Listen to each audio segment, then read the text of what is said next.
En el banco lo llamaban falso veterano. Solo un anciano con un abrigo de segunda mano y una gorra arrugada. A nadie le importaban sus papeles. El hecho de que se mantuviera erguido, como si le hubieran enseñado a no romperse, o las cicatrices de sus manos, no se mencionaban. Solo veían otro rostro cansado, otra alma olvidada de una guerra demasiado lejana para importar. Sin embargo, el mando previo de este hombre, de una unidad cuyas acciones moldearon regiones enteras, era desconocido para todos en ese banco. Y en el momento en que lo humillaron, se alistaron para un ajuste de cuentas que no podrían haber imaginado. Porque alguien los observaba, alguien que recordaba. Y cuando las puertas se abrieron de golpe, reinó el silencio, no por miedo, sino por la recuperación del honor. Esta es la historia del coronel Robert King, un hombre que nunca buscó atención, pero cuya verdad llegó en uniforme cuando el mundo le dio la espalda. Comenzó un miércoles a las 10:13 de la mañana. El sol no había ascendido mucho cuando Robert King bajó del autobús urbano con pasos lentos y calculados, sujetando una carpeta de cuero bajo el brazo y ajustándose la vieja gorra militar que llevaba décadas sobre la cabeza como una corona. No caminaba como los demás hombres de su edad, sin arrastrar los pies ni cojear. Se movía con la determinación adiestrada de quien alguna vez marchó por desiertos y selvas extranjeras sin romper filas. Los empresarios mostraban sus tarjetas de débito, las madres cuidaban de sus hijos, y un guardia de seguridad asintió, reconociendo el caos habitual. Robert se detuvo en la puerta de cristal, observando su propio reflejo. Una cazadora desteñida, pantalones grises, esos zapatos negros antaño lustrados que habían presenciado demasiadas ceremonias y funerales. Parpadeó lentamente y entró. El aire era fresco y estéril, de esos que le recordaban a salas de reuniones y enfermerías. Ocupó su lugar en la fila detrás de un joven que hablaba por teléfono, con la mirada perdida y los pulgares recorriendo la pantalla. Nadie lo notó. Apretó la carpeta con fuerza, no por artritis, sino porque contenía sus papeles originales de baja, 2 fotografías y los bonos de ahorro que esperaba cobrar para que su nieto pudiera comprarse una computadora portátil para la universidad. Eso era todo. No quería reconocimiento. No quería aplausos. Solo quería ayudar al chico que se había sentado a su lado durante las largas noches de invierno, preguntándole sobre Corea, sobre Vietnam, sobre por qué el abuelo se despertaba gritando a veces. Cuando finalmente fue su turno, la cajera, una chica que no podía tener más de 22 años, le ofreció una sonrisa aburrida y le pidió una identificación. Le entregó su licencia de conducir, ahora descolorida y ligeramente agrietada. Ella la examinó e hizo una pausa. Sus dedos se cernieron sobre el teclado. «Señor, esta identificación es muy vieja. ¿Tiene algo más?» Abrió la carpeta con cuidado y le ofreció el formulario de baja, cuidadosamente desdoblado, y una foto del mismo en uniforme, saludando. Ella entrecerró los ojos. Saludó al gerente, un hombre con el pelo peinado hacia atrás demasiado tirante y una etiqueta con el nombre jefe de sección, Tyson. Tyson llegó con la arrogancia de la autoridad que se basa en la rutina, no en la sabiduría. Miró a Robert de arriba abajo una vez, luego echó un vistazo a los documentos. «¿Esperas que creamos que esto es real?», preguntó, lo suficientemente alto como para que los clientes cercanos levantaran la vista. Robert se quedó quieto. «Esos son registros originales del ejército», dijo con voz serena. «Serví 32 años». Tyson se burló. «Cualquiera puede imprimirlos en casa. Que lleves esa gorra no te hace veterano». Señaló al guardia de seguridad. «Acompáñalo afuera. No vamos a dejar que un estafador se vaya con dinero de una cuenta de bonos cerrada». Robert no discutió. No alzó la voz. Simplemente recogió sus papeles, abrochó la carpeta y dijo: «Luché para que pudieras decir cosas así».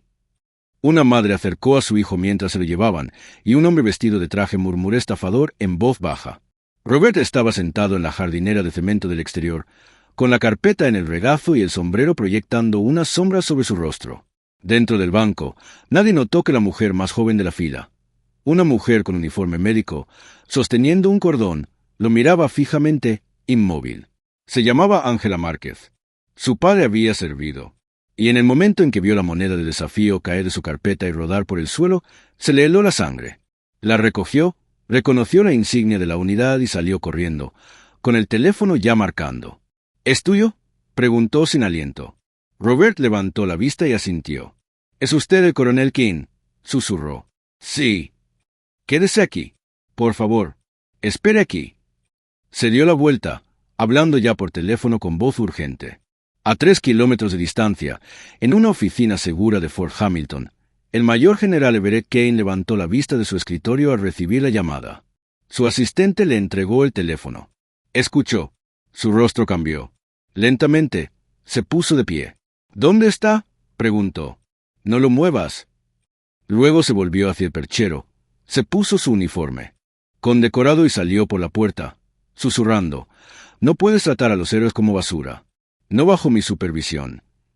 La espera fuera del banco era más pesada que el banco de cemento bajo Robert King, más pesada que el calor que apretaba las aceras de Brooklyn, más pesada que el silencio que siguió las palabras estafador que resonaban en la puerta de cristal. No miró la hora. No se inquietó. Simplemente permaneció quieto, como un hombre acostumbrado a esperar bajo fuego. La carpeta seguía intacta en su regazo, y la misma gorra de siempre se le asentaba sobre la cabeza, como si la necesitara para guardar los recuerdos. Parecía pasar desapercibido para los demás al pasar. Una mujer dejó caer su recibo cerca de su pie y no se molestó en recogerlo. Un par de adolescentes se quedaron mirando su gorra, rieron disimuladamente y siguieron caminando.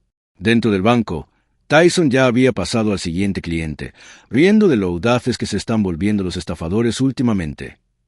Pero a pocas cuadras, un vehículo se abría paso entre el tráfico del mediodía sin sirenas, sin ruido, solo con autoridad.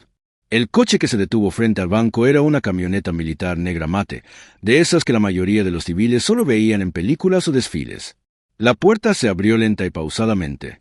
Una bota pulida golpeó el pavimento, seguida de otra, y luego apareció un hombre alto y de hombros anchos, con un uniforme verde planchado, adornado con cintas, insignias y una placa que decía General de División Everett Kane. No estaba enfadado como la gente grita o pisotea. Estaba tranquilo, demasiado tranquilo, esa calma que solo los líderes adquieren en zonas de guerra, cuando la rabia debe esperar a la precisión. Cruzó la calle en silencio, pero cada paso parecía vibrar en el aire. Ángela Márquez estaba de pie en la esquina con el teléfono aún en la mano, los ojos abiertos y el corazón latiendo con fuerza. Observó cómo el general asentía con la cabeza y luego se giraba hacia el estrado. Robert King no se había movido. Al ver que las botas se detenían frente a él, levantó la vista y, por primera vez ese día, su postura se alteró. Le tembló la mandíbula, solo una vez, antes de ponerse de pie lentamente. No habló, no saludó, solo miró, y el general, sin dudarlo, dio un paso al frente y levantó la mano derecha en un saludo seco y formal. «Coronel King», dijo con voz profunda e inquebrantable. «Permiso para hablar libremente, señor». Robert parpadeó y asintió lentamente. «¿Concedido?» El general dejó de saludar, se acercó y preguntó, «¿Quién lo llamó fraude?» Robert no dijo nada. Volvió la mirada hacia el banco, donde se veía a Tyson riendo cerca del mostrador. La mirada del general lo siguió, y luego se movió. Las puertas del banco se abrieron al entrar. El suave timbre de entrada sonó absurdamente fuera de lugar. La sala, ruidosa un segundo antes, enmudeció. Los clientes se quedaron mirando. Los cajeros se quedaron paralizados. Tyson levantó la vista y vio el uniforme, vio las estrellas, vio la tormenta que se avecinaba tras unos ojos serenos. «¿En qué puedo ayudarle, señor?», preguntó Tyson, ya sudando. El general Kane no gritó, no señaló, simplemente dijo, «Hace unos momentos, uno de sus empleados acusó al coronel Robert King de ser un falso veterano. Lo expulsaron de este edificio. Quiero saber quién de ustedes tomó esa decisión y por qué». Tyson tartamudeó, «Debe haber algún error». «Lo hay», dijo el general, dando un paso adelante hasta que el escritorio se interpuso entre ellos como una línea en la arena. «Verá, el coronel King comandó el Alpha Recon 7 en Vietnam. Planificó y dirigió una de las operaciones de extracción más exitosas en 1972. Escribió parte de la doctrina de respuesta táctica conjunta que su ejército aún utiliza. Y se ganó la cruz por servicio distinguido que lo vi recibir personalmente». La mirada de Tyson se dirigió a las cámaras. Yo no lo sabía. ¿No parecía qué? El general habló con voz fría. ¿No parecía alguien digno de respeto? ¿Alguien a quien valiera la pena ayudar? El gerente tartamudeó. No tenía la identificación correcta y parecía, ya sabes, raro. «No», dijo el general. «Estabas raro. Estaba justo donde debía estar. Este individuo no pidió un favor. Vino a retirar bonos que legalmente eran suyos, y ustedes decidieron perfilarlo por su ropa, su edad o quizás solo por su propia arrogancia. Eso termina hoy. Luego, a todo el banco, dijo, quiero una disculpa por escrito al coronel King. Quiero que se restablezca el acceso total a su cuenta. Y quiero un reconocimiento público de su error. Una mujer en el mostrador susurró, ¿es esto real? Uno de los guardias bajó la mirada avergonzado. Con la moneda en la mano, Ángela Márquez entró por la puerta. Esta moneda no se da a cambio de nada. Mi padre murió con la suya, y cuando la vi en la carpeta del coronel King, supe que no era un hombre cualquiera. El general se volvió hacia ella, asintiendo con gratitud. Luego miró a Robert, que había entrado, silencioso pero erguido. Señor, dijo el general con suavidad, ¿quiere dirigirse a ellos? Pero Robert negó con la cabeza.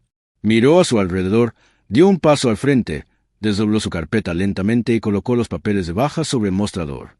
He llevado encima más tiempo del que la mayoría de ustedes ha vivido, dijo. No vine aquí a demostrar nada. Vine a ayudar a mi nieto. Pero supongo que algunos piensan que la dignidad se desvanece con la edad. Tyson intentó hablar, pero Robert levantó una mano. No, solo escucha.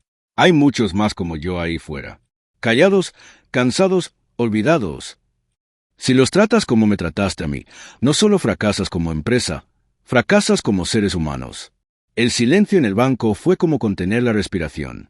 Y entonces el general se dio la vuelta para irse. Robert lo siguió. Mientras salían, los reporteros que habían llegado tras una llamada susurrada captaron la imagen de dos soldados de dos generaciones caminando uno al lado del otro, uno olvidado, otro condecorado, ambos gigantes. Ángela estaba de pie junto al estrado, y el general dijo, llévenlo a este hombre, y díganle a sus amigos de los medios que no tergiversen la historia. Solo digan la verdad. Y por primera vez, eso fue todo lo que la historia necesitaba. La noticia se difundió más rápido de lo que nadie esperaba, al principio no por titulares ni etiquetas, sino por susurros, intercambios silenciosos entre veteranos en los salones de la VFW, enfermeras que habían visto la foto, nietos que preguntaban, «Abuelo, ¿conoces al coronel King?» Y en esos tranquilos rincones de Estados Unidos donde las historias de guerra vivían en silencio, el nombre despertaba algo antiguo y poderoso. Pero mucho antes de las cámaras, antes de la vergüenza en el banco, antes de que el general atravesara las puertas de cristal y recuperara la dignidad de un hombre, había una jungla. Era el año 1972.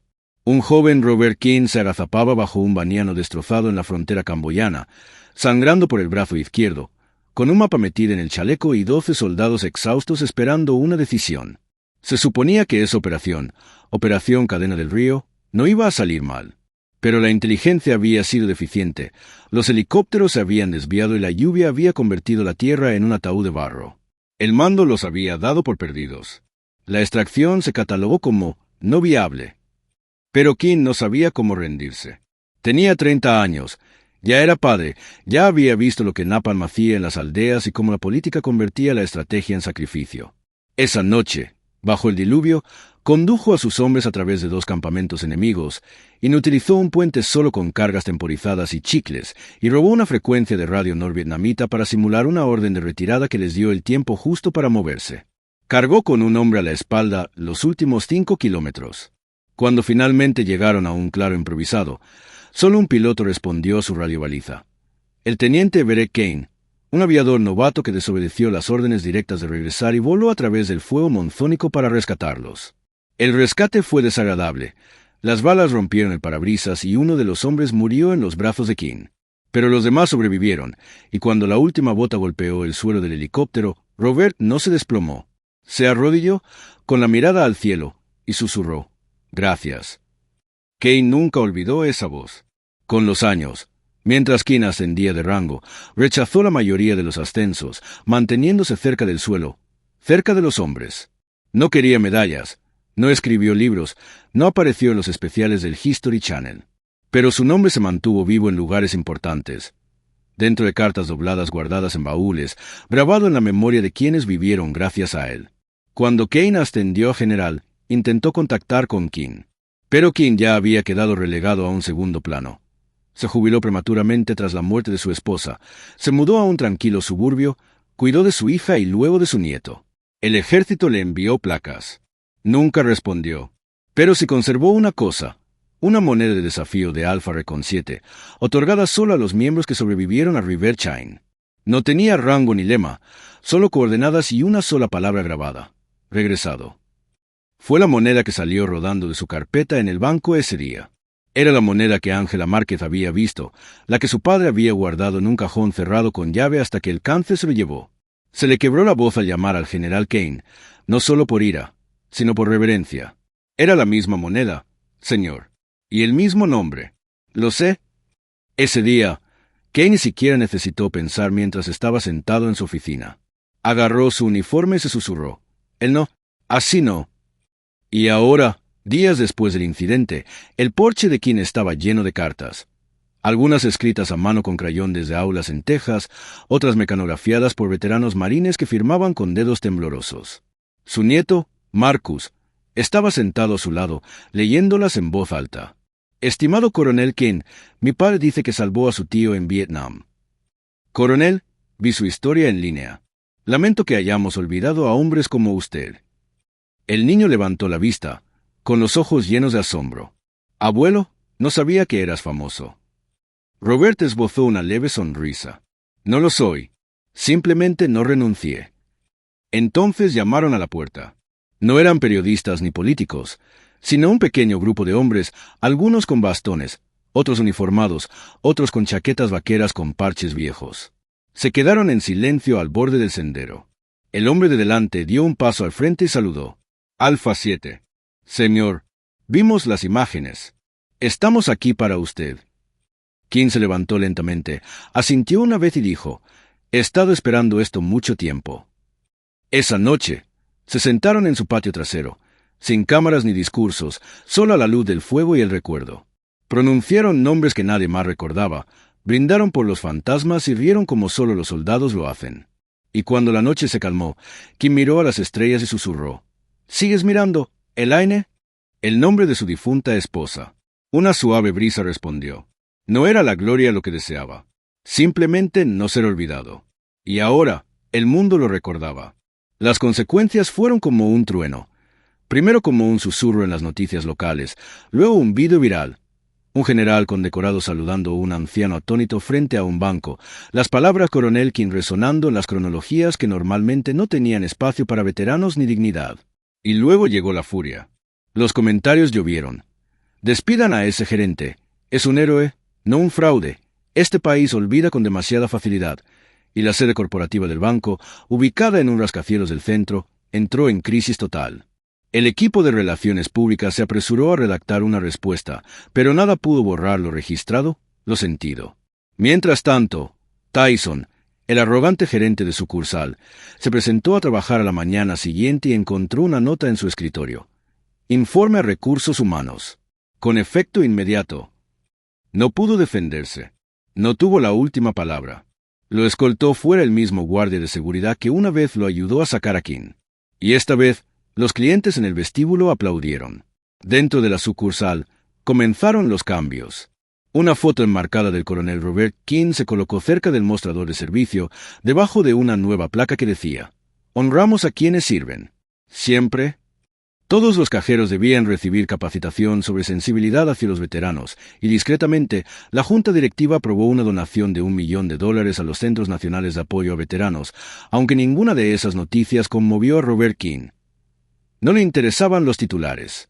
No veía las entrevistas donde los historiadores militares lo llamaban un tesoro nacional, ni donde el general Kane decía: hay miles como él, les debemos más que un agradecimiento. Sin embargo, la breve nota manuscrita que recibió por correo apenas 3 días después lo conmovió. Sin remitente. La letra, temblorosa pero deliberada. Decía: salvaste a mi padre en Camboya. Antes de mostrarle tu foto, nunca había hablado de esa guerra. Gracias por devolvérnoslo. Nunca antes pude decir eso. Pero ahora puedo. Gracias. La nota no tenía firma. Solo un dibujo infantil de un soldado de la mano de un hombre con sombrero. Eso era lo que importaba. Mientras tanto, en el tranquilo pueblo donde vivía Robert, el alcalde lo contactó personalmente y le preguntó si asistiría a una ceremonia especial en el ayuntamiento. Solo un pequeño gesto, coronel. Queremos arreglar las cosas. Robert había declinado al principio. No serví para ceremonias, dijo. Sin embargo, Marcus, su nieto, se le acercó y le sugirió: «Quizás no sea para ti, quizás y para los demás que fueron olvidados». Y así, en una cálida tarde de domingo, el coronel King se paró en un podio frente a una multitud reunida bajo banderas ondeantes. Ángela Márquez estaba a su lado. Detrás de él, el general Kane. Y en primera fila se sentaban 5 veteranos del Alfa Recon 7, todos con lágrimas en los ojos. Robert se aclaró la garganta y solo dijo esto: «No fui el mejor soldado. No era el más ruidoso. Pero llegué a casa. Y muchos no lo hicieron. Si este momento vale algo, debería recordarnos que no debemos esperar a que una cámara esté grabando para tratar a alguien con respeto. Porque para cuando te des cuenta de lo que alguien ha vivido, podría ser demasiado tarde». Los aplausos no fueron desmesurados. Fueron respetuosos, duraderos. Y en ese momento, algo cambió en el pueblo. La gente empezó a fijarse en los tranquilos ancianos de los restaurantes, en los sombreros desgastados de las paradas de autobús. Se detenían antes de juzgar. Asintieron en agradecimiento. Una semana después, un pequeño mural apareció de la noche a la mañana en el lateral del edificio del banco. Un artista había pintado la escena de ese día. El general, uniforme completo, saludando a Robert mientras estaba de pie en la acera, carpeta en mano, la gorra proyectando una sombra. Debajo, en negritas letras blancas, no pidió que le creyeran, solo quería que lo vieran. Nadie se atribuyó el mérito del mural. Nadie tenía por qué hacerlo. Quien lo vio mientras acompañaba a Marcus a la escuela, hizo una pausa, sonrió levemente y dijo: «Creo que tu generación podría estar bien después de todo». En casa, las cartas seguían llegando. También las visitas. Algunos traían flores. Otros traían medallas que habían pertenecido a sus padres, hermanos, amigos. «Él querría que tuvieras esto», decían. Pero Robert siempre respondía: «Quédatelo. Cuenta su historia». Porque al final no se trataba de reivindicación. Se trataba de recuerdo. Y ahora el mundo recordaba, no solo a Robert King, sino a todos aquellos que habían llevado en silencio el peso del servicio en sus huesos, esperando que alguien mirara más allá de las arrugas y viera al guerrero interior. La tormenta había pasado, pero su eco permanecía en cada rincón de la vida del coronel Robert King, no como un trueno, sino como calor, como recuerdo, como una especie de reverencia que no se podía comprar ni transmitir. Habían pasado semanas desde aquella mañana en el banco, y el mundo fuera de su porche parecía un poco más tranquilo, un poco más alerta. El correo seguía llegando en gruesos fajos, cartas, regalos, incluso un bastón tallado a mano de un veterano navajo que no había pronunciado una palabra desde Vietnam, pero que decía que quien le había recordado que el silencio no significa rendición. El banco se había disculpado públicamente, pero aún más importante, habían reestructurado su trato con las personas mayores y los veteranos, instalando un departamento entero dedicado exclusivamente a cuentas militares y actividades de divulgación.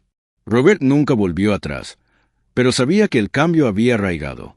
Sin embargo, quien realmente cambió fue Marcus. El tranquilo adolescente que antes murmuraba durante el día ahora caminaba con hombros nuevos, presentando con orgullo a su abuelo en la escuela, ofreciéndose como voluntario para grabar entrevistas con veteranos e incluso solicitando una beca de un programa que lleva su nombre, la iniciativa King Valor. Fue fundada por el general Everett Kane, quien regresó al porche una noche, no como oficial, sino como un viejo amigo. Se sentaron durante horas, sin uniformes, solo 2 hombres con fantasmas compartidos, intercambiando historias y silencios. La mesa de Robert recibió esa noche un pequeño sobresellado del general. «He estado guardando esto desde 72», dijo. «Una vez me dijiste que lo guardara hasta que el mundo se diera cuenta de quién eras. Creo que ya lo logramos». Dentro había una carta de un oficial al mando, ya fallecido, que recomendaba a Kim para una medalla de honor. Perdida en la burocracia, nunca se había aprobado. El general la había guardado en un archivo privado todos estos años. Robert la miró en silencio, luego la volvió a doblar y dijo: «Déjenla reposar. Yo no soy el héroe de esa historia». Pero Kane no lo aceptó. En cambio, mandó enmarcar la carta y la colocó en el salón de veteranos local, bajo una placa dorada que decía: «Algunos héroes llevan el silencio como una armadura». A la mañana siguiente, Robert y Marcus dieron un largo paseo por el barrio. En la esquina, cerca de la escuela, había otro mural. Esta vez no era la escena del saludo militar, sino una pintura de Robert como joven soldado, agachado en la sombra de la selva, con la mano extendida para levantar a otro hombre. A su alrededor, las siluetas de aquellos a quienes había salvado. Todos extendían la mano con gratitud. Era anónimo, como el primero, pero esta vez firmado con una frase en la esquina: para los gigantes silenciosos. Marcus lo miró con los ojos muy abiertos y dijo: «Abuelo, cuando crezca, quiero ser como tú». Robert rió entre dientes, rozando la cabeza del niño con una mano. «No, hijo, quiero que seas mejor. Quiero que nunca tengas que demostrarle quién eres a nadie». Tras un instante, añadió: «Pero si alguna vez lo haces, mantente firme. Habla poco, y deja que la verdad hable por ti». Más tarde esa semana, Robert visitó una residencia de ancianos en la que nunca había estado, con una carpeta llena no de papeles de baja, sino de historias, las suyas y las de otros que recordaba. Se sentaba junto a desconocidos en sillas de ruedas, tomaba las manos de hombres que olvidaban sus nombres pero recordaban los de todos los de su pelotón, y escuchaba. Ese era el regalo que ofrecía ahora: presencia. No discursos, no medallas, solo presencia. Y en esas últimas líneas de días que se alargan más tranquilos con la edad, Robert King no había encontrado redención, sino renovación. Un recordatorio de que la historia no vive en libros ni museos, más bien, vive con nosotros en botas viejas, espaldas oblicuas y ojos que aún recorre las habitaciones rutinariamente. Y al ponerse el sol una tarde tras su porche, Marcus corrió con una carta, oficial, sellada, emitida por el gobierno. «¿Vas a abrirla?», preguntó. Robert respondió: «Ya sé lo que dice». La puso sobre la mesa sin romperla y sonrió. El chico pareció confundido. «Entonces, ¿por qué no la abres?». «Porque a veces, saber que por fin te vieron es suficiente», dijo Robert, de pie con las manos cruzadas a la espalda como un soldado de guardia. Y en la quietud de esa luz dorada, donde la justicia y el honor se unieron en silencio, la historia terminó, no en titulares, sino en legado. No en venganza, sino en verdad.